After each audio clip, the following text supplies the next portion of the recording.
Arianism was not as influential in the West as it was in the East. The West, through Tertullian, had already formulated orthodox thoughts about Trinitarian dogma. Earlier, in the second half of the 4th century, Hilary of Poitiers wrote 12 books on the Trinity, the name of it as well. Later, obviously, Augustine's On the Trinity was an important theological work of the West on the issue. It is here that Trinitarian theology took the form for both East and West through Augustine's writing. He is regarded as the most influential Latin patristic writer, and he makes it clear that the distinction between persons of the Trinity is not due to their external actions, but due to their inner relationship.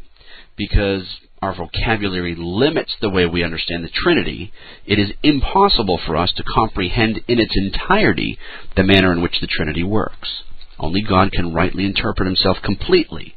Augustine used the term substantia, or substance, and persona, person, to refer to the manner in which they related.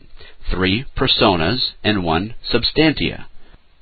Augustine believed that the Trinity was best compared analogically to the memory, the understanding, and the will. 3 aspects of the same function of the same life. However, every single analogy of the Trinity fails because only God is infinite. He knew that God can only be compared to himself correctly, and that all illustrations ultimately fail.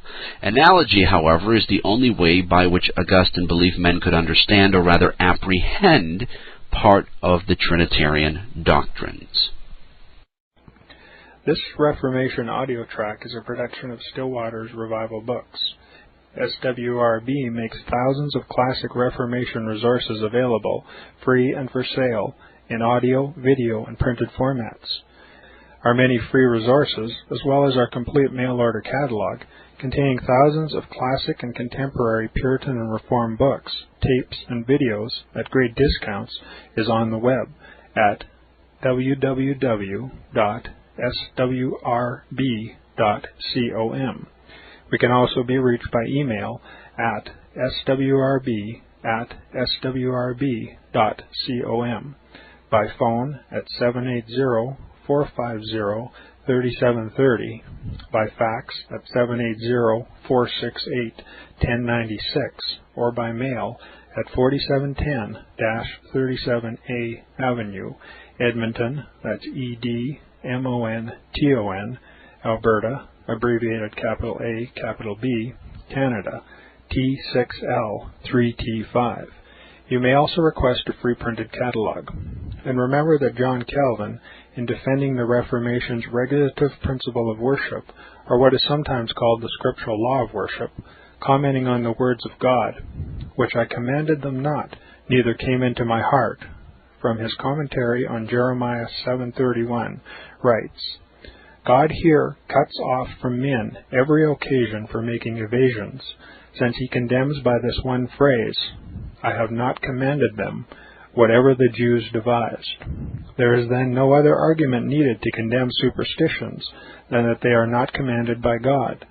For when men allow themselves to worship God according to their own fancies, and attend not to his commands, they pervert true religion. And if this principle was adopted by the papists, all those fictitious modes of worship in which they absurdly exercise themselves would fall to the ground. It is indeed a horrible thing for the papists to seek to discharge their duties towards God by performing their own superstitions. There is an immense number of them, as it is well known, and as it manifestly appears. Were they to admit this principle, that we cannot rightly worship God except by obeying his word, they would be delivered from their deep abyss of error.